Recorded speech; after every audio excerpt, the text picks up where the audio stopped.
So you don't have any foreign accent, but still the articulation, the interpretation, everything is really remarkable. Right. Competition is really important if you want to achieve something. If you have to do it, so that have to do it factor comes only when you have some competition and you take things as a challenge. But everyone can speak alone inside the room because no one is watching, no hesitation, no nervousness, no fear of making mistakes. So you should not judge yourself while you are speaking alone, but you should judge yourself when you're talking to somebody. What are the basic etiquettes and points one should keep in accounting in order to make that conversation healthy and constructive? So this my hand unnecessarily moving. It should not. If you want unnecessary eating, rubbing, nothing. We should not do that. It doesn't look good. Also, You are very shiny, chocolatey. Good morning, ma'am. How are you doing today? yes, very good morning. I'm doing great, absolutely fine. What about you? Yes, ma'am. Safe and sound and doing fantastic in my life. Thanks for your concern. Yeah. Okay, so I think I have already introduced myself you before, and I also know about you. So we should not waste our time in introduction. Rather, I just want to come to the point. All right. So I do have some questions for you today as well. So shall I start? Yes, yes. Sure. Okay. So my first question for you is, many of learners are complaining like they are not feeling confident when they speak English. So what do you think about it? Like if anyone wants to gain confidence in terms of spoken English, in fact, when he is a beginner or in his initial stage of learning, so how he can do that? That's a very simple thing.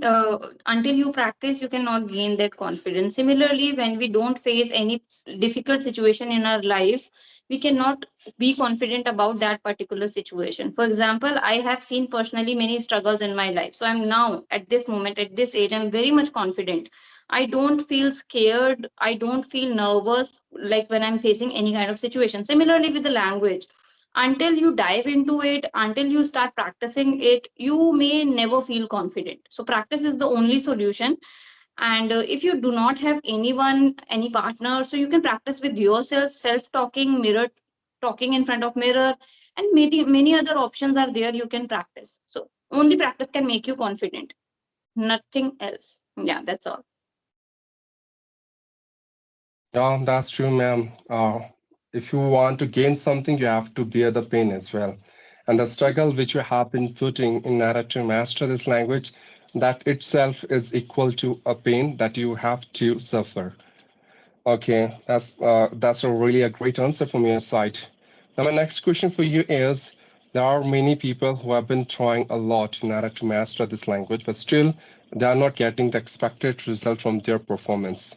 So I just want to know from your side, what could be the reason behind it and how they can meet the level of expectation they have from their learning. Okay, so what I feel is that they are not putting their efforts into the right direction, because we all are working. We are very, like, we thought that we are putting hard work, but that hard work should be in the correct direction. Then only you will get some result, right? So, for example, if you have to go somewhere, if you have the correct address, you will reach directly like within 5 minutes. But if you don't have the correct address and you have to go here and there and searching at home, it may take 2 hours, 3 hours, and more than that. Similarly, with the language, you should know that what direction and what roadmap you have to follow. If you will follow the correct way of learning, you will be able to get the result as soon as possible. And for that, you can, what you can do, that like when we were learning English, and like when we are, especially my, I'm talking about me, when I was kid, I did not have so much of resources for learning English. I was only depend on the books and dictionaries. We used to search meanings in the dictionaries as well. But now in this generation, people have a lot more options and they can find a correct guidance through YouTube also.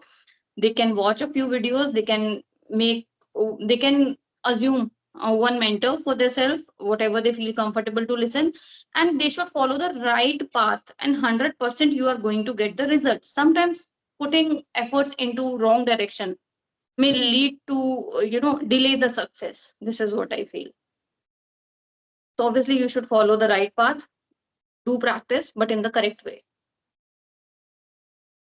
Wow, that's really amazing fact about this language. Like you have to make a roadmap first, then you have to track your performance, and you have to be stick with that. You should not be distracted with any mean of deviation. Super. And my next question for you is, there are many intermediate speaker of English, and they want to become an advanced speaker. So I just want to know from your side, what are the things or what are the steps they can take in order to switch from intermediate to advanced level? Even I'm struggling for a lot of time, like for long back to go on the advanced level, but I'm not, because what I feel is that I'm somewhere not putting that much effort. Putting your effort is really important, again, into the right direction. So I what I feel is that I'm willing to reach on advanced level, but I'm not putting my efforts which are required to reach on that level. So first of all, I have to put that, and then only I can reach it. What you have to do, again, you have to practice a lot, you have to listen to the advanced speakers. See, when you are beginner, you're supposed to listen the basic conversations, storytelling, story reading, these kinds of things you do to improve. But since you are on an intermediate level, you have to choose your mentors very carefully, that the person whom you are listening, he should be on advanced level, he should speak advanced level of English. Then only you're supposed to learn something, some words or like the language, and then only you can improve. So this is what you have to do. Yes. And second thing that I don't think so, like you are not an advanced level because when I'm talking to, I'm feeling like I'm listening to a native speaker of English, though you don't have any foreign accent, but still the articulation, the interpretation, everything is really remarkable. And Hmm. and I'm not being cheesy, okay? Because I don't even know how to like being flatter and all those things. Whatever I'm saying, I mean it. Okay. And my next question for you is, I hope you have seen many people, they have been comparing themselves with someone who is far better than them. Now, the question arises here, shall we compare ourselves with others? Yes or no? Whatever is answer, I want you to be cognitive with a logical reason for that. Okay, it's quite difficult, but yes, because my answer is on the both sides. Competition is really important if you want to achieve something. If you're taking it as a challenge, your progress, you can make it fast. It's very true, because I have realized when I was studying in like third or fourth grade, I was actually a kid, but I had this competition thing in my mind always. I wanted to what do we say? I wanted, मतलब मैं first position पे आना चाहती थी. How do we say in English? I want to appear in a first position or I want to obtain first rank in my class. I'm not sure. My Okay, so English is not good as like. but the word I'm not getting, which I'm looking for, I do not able to recall that particular word, but it's okay. So I want to obtain first position in the class, and that is the only thing which make me fast in that process. I was able to give my 100%. I was like literally dedicated that okay, I have to do it. So that have to do it factor comes only when you have some competition and you take things as a challenge.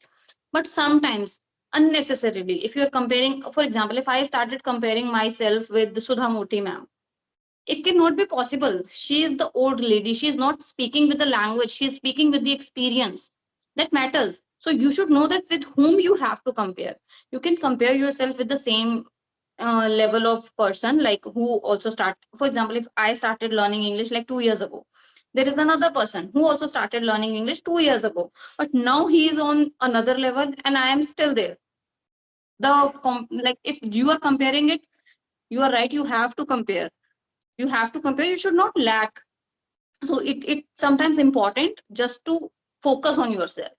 If you will start comparing with other person, you will be able to focus on yourself and you will be able to put your 100% efforts. But unnecessarily comparing with someone, like I'm a businessman and I'm comparing with Ambani's, that doesn't make sense. That doesn't make sense, because age also plays an important role sometimes. If a person is 80 years old, he has different experiences of life, he can explain the things in a better way as you are comparing at the age of 19.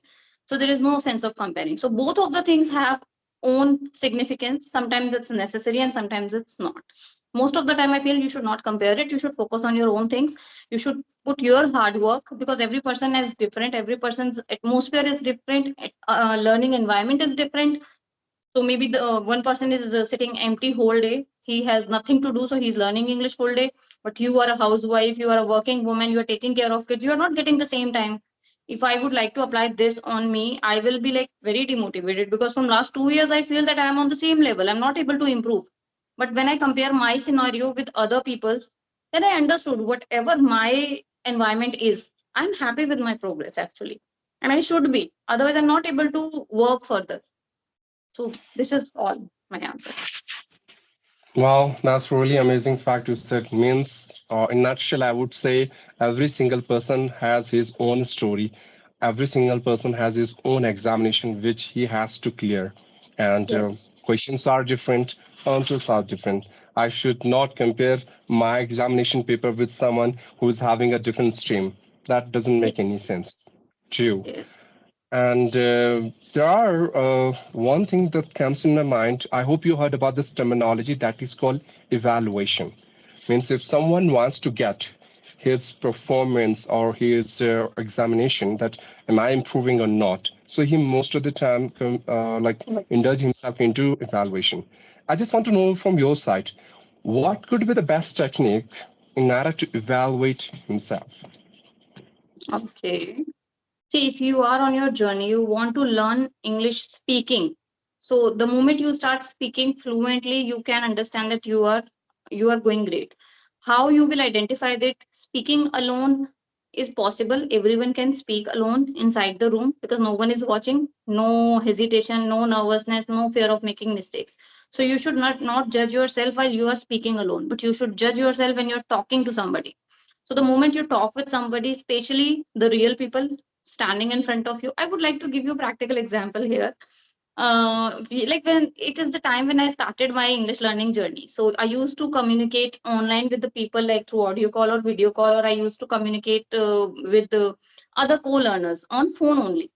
So that time I had never get the chance to communicate with the real people. So one day when I went for the parent teacher meeting, I was like literally prepared that I'm going to speak in English and I will have good conversation. But I did not know that facing person in real or talking to somebody online, two different things. So when you see a person in front of you, and especially you know that the person is just amazing with his skills, he's not going to lag, that time you feel little nervousness. So you should, if you want to judge yourself, try to speak with real people.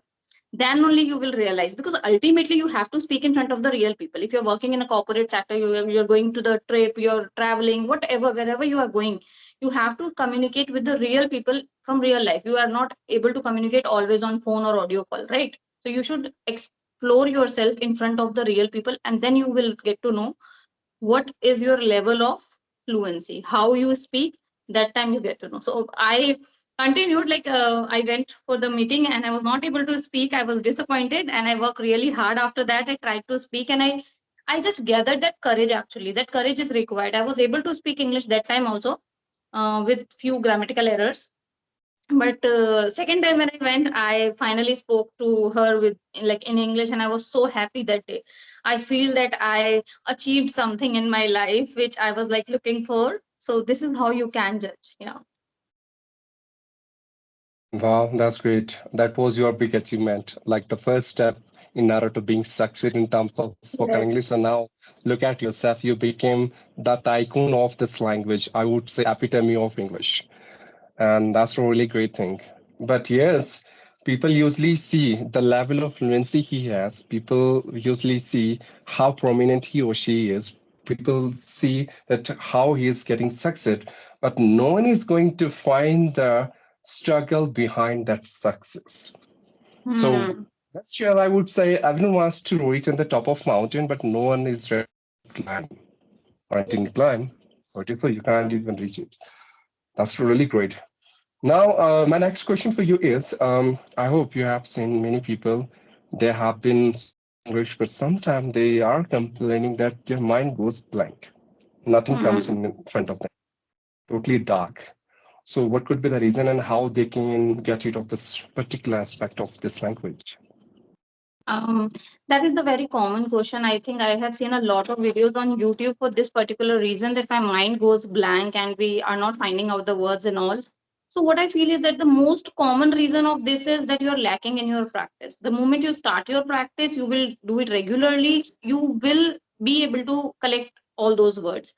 Practice makes men perfect. Similarly, for example, my kid, he's studying in first grade. He is having difficulties in learning matras, like Hindi matras. So what am I doing with him? I am forcing him, or like I'm making him agree to write few words on the board, matra wale words, so that he can be good at that. If he will do it for few days, I'm 100% sure when he will appear in the exam, he will be able to write. Similarly, if your mind going blank, you should learn few words. You should learn how to use them in your conversation. You should consciously, deliberately, you have to create some sentences out of these words, and then only you will be able to recollect them. I have posted one video yesterday, and what I feel is that video is really useful, and it was all about how you can improve your vocabulary, how you can learn words while communicating or while speaking.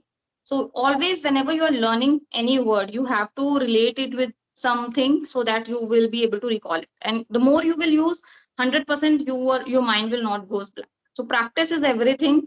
The more you will practice, the better you become. Yeah.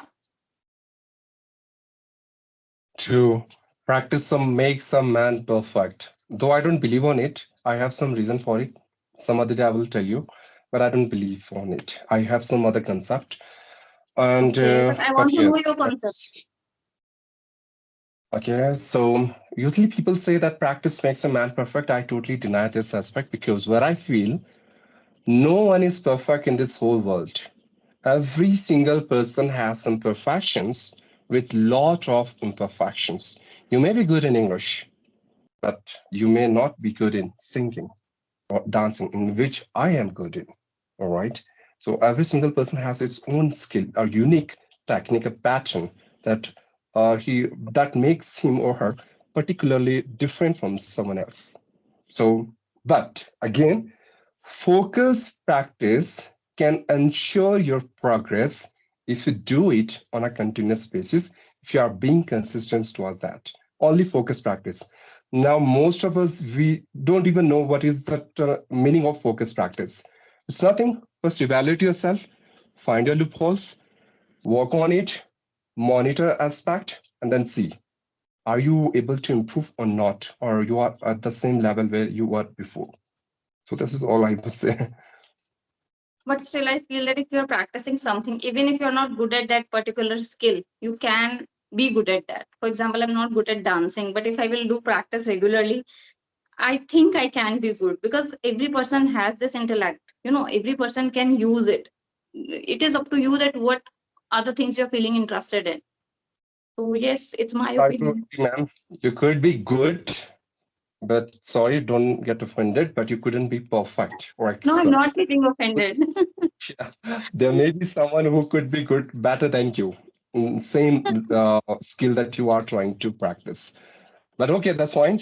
And my next question for you, like I've been asking question to you since we started interacting with each other on this conversation, and you have been replying without thinking.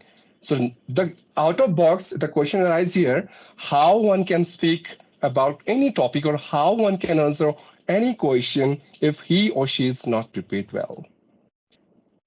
Okay, yes. I was actually not prepared for your answers. I did not know even what kind of questions you're going to ask.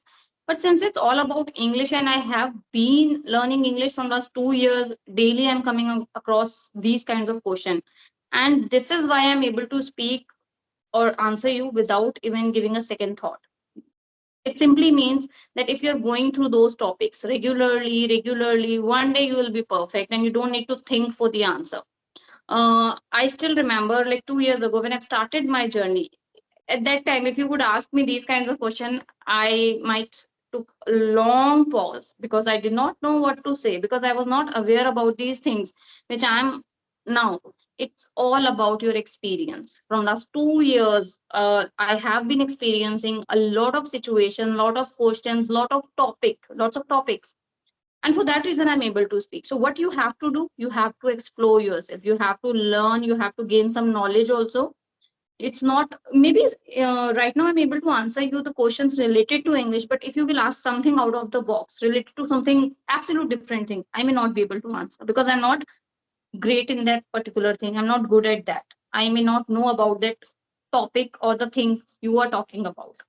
So it's not possible for everyone to know everything, but still we have to have some knowledge about the day-to-day routine things, or like what is happening around us, what is going. We should read newspaper, what I say, like to knowing all these things. And if you talk about particular topic, it's very difficult for a person to speak on any topic randomly. Sometimes he can also stuck even if he's very much great into that. It's all about experience, knowledge. So before you talk on anything, you should practice it. The more you will practice again, you will be able to speak on anything. Yeah, that's all. Wow. So let me conclude. Knowing something is something else. Implementation and execution is entirely different from that perspective, right? Wow, that's a really amazing fact. Thank you for enlightening me. And my next question for you is, when we are talking on one-on-one conversation, as I'm talking to you, what are the basic etiquettes and points one should keep in accounting in order to make that conversation healthy and constructive? And especially in case when both are a stranger for each other, as I'm a stranger for you.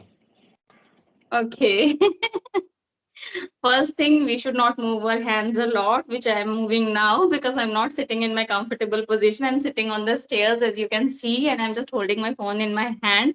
So this my hand unnecessarily moving. It should not. If you are making a professional conversation, you should sit straight like this first of all, and you have to put your hands down. Do not move unnecessary until you need them to make some gestures. You should be take care of about the background as well. Sometimes I have seen people are taking phone in their hand and just moving here and there and going around. You should not do that. It doesn't look actually like if you're having conversation with a stranger. Why I'm telling you, because the person who's listening to you, he get distracted sometimes. So your background should be clear. You should sit straight. You should move your hands only when it is required. Do not unnecessary eating, rubbing, nothing. We should not do that. It doesn't look good. Also, we should talk professionally. As you told me in your like first conversation, I have learned this thing from you that if somebody is a stranger, we're supposed to talk to him professionally, not personally. I have different nature. I can be very, I'm kind of extrovert person. I have this habit that I can mix up with anyone very easily. I don't take much time, but not everyone is same. There are many people, everyone is different. So your first conversation should be the professional one. You should know about the other person, what are his likes and dislikes. Then you should initiate the conversation further. I think these are the basic ethics. And there are so many, I'm not going to elaborate everything, but these are the basic one we should take care of. Sometimes I have seen people are, attending call and they're just, half lying position. It doesn't look good at all. The person can be frustrated. At the same time, he's not going to tell you on your face because not everyone has the same habit. However, I have this habit. I can tell you directly if I feel something weird or I don't like something. But not everyone has this habit. There are many introvert people. They cannot say anything, but they can only feel it and they can keep it in their mind. So it's not good impression about you in their mind. So yeah, that's all. Wow, very golden points. Next time I will be take care of all these things. Yeah, that's really amazing. And my next question for you, or for example, you spoke about a topic or you have answered someone's questions.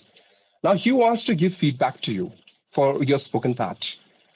So how would you take that feedback? Because I've seen many times when someone is making a mistake, so people usually say, you made a mistake here, and this is your mistake. So what do you think about that feedback? I am very positive about feedback. Even now, even some people say that I'm very fluent, I'm really great with speaking. I know that I'm making a lot of mistakes. And whenever I'm making these mistakes, people actually comment me. Even in yesterday's video, I have seen a big comment about my mistake. So, I really appreciate those people who are taking out their time and telling me that here you are going wrong. Because what I feel is that if somebody is poking you out for something, you're not going to forget that thing forever in your life. So this is important. Sometimes feedbacks are important, but unnecessarily feedback. Sometimes what I have seen one person, I would like to tell you, maybe he or she is watching my video. So it's like 1 year ago, whenever she watched any of my video, she or he used to comment me that there is a gap between your teeth. She used to comment every time. I don't know why. Like it is So literally unnecessarily. I tell him or her that I know that there is a gap between my teeth, but what do you want to do with it? It's just unnecessary. Just talk about English. Correct me wherever I'm going wrong. So you should not entertain these kinds of unnecessary comments. Somebody saying your one comment repeatedly I was getting, your nose is beautiful. Oh my god, I was like, why people are doing it? How much time they have to comment these kinds of things?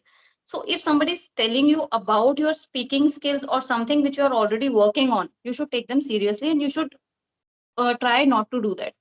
But yes, again, I would say that every person has a different opinion. Maybe somebody is like my English or somebody is not. So I cannot entertain all of them. I know many things about me. I have a surety that whatever I am speaking or I am expressing, I am correct. I'm correct. If somebody says, no, your expression is not good, I'm not going to listen to them because I know that my expressions are well, my expression is good. So, few things you have to believe in yourself. You should not listen to them. But sometimes, if somebody is telling you the logical thing, the actual thing, you should take them positively and you should try to implement them. And I always, take all those comments very positively, whether it's negative, positive. I always take them positively and try to improve them. Yeah, that's it. wow, that's really great aspect. And being positive towards feedback is really a good habit because sometimes what we think that we know everything about ourselves, but it's not true. There are so many Yes. things that we are not aware of about ourselves. But the person who's watching us, the person who's observing us, he can easily notice all those things. And if he's being straightforward and giving a very constructive feedback, you should say thanks to him first, as he's giving a Yes. lot of time in order to notice you.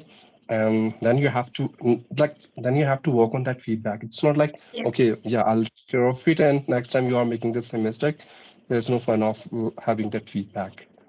Yes. Yes. Yes.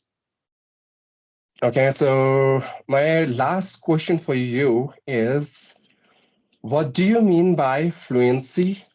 What are the attributes of a fluent speaker? And the one who wants to become fluent speaker, what he has to do? Okay, so the first question is what is fluency? For me, fluency is to express your opinion without giving pauses, too many pauses, I would say. Sometimes what happen, like somebody is ask you something, you have a clear structure that, okay, this is the answer, but even though you're not able to express them, I think I have to disconnect this call. My son has just wake up. I have to go. Okay, no worry, ma'am. It was really healthy and productive conversation with you. I've enjoyed a lot. Thanks for giving your precious time and connecting with me. Next time, I would come up with some different and new questions for you. Okay, sure, sure. Thank you so much for joining me. I'm sorry that I'm not able to answer your last question. We'll continue next time. No, ma'am. We'll talk again. Bye bye. Take care. Bye. Yeah. Bye. Bye, Say ma'am. bye. Thank Okay. you.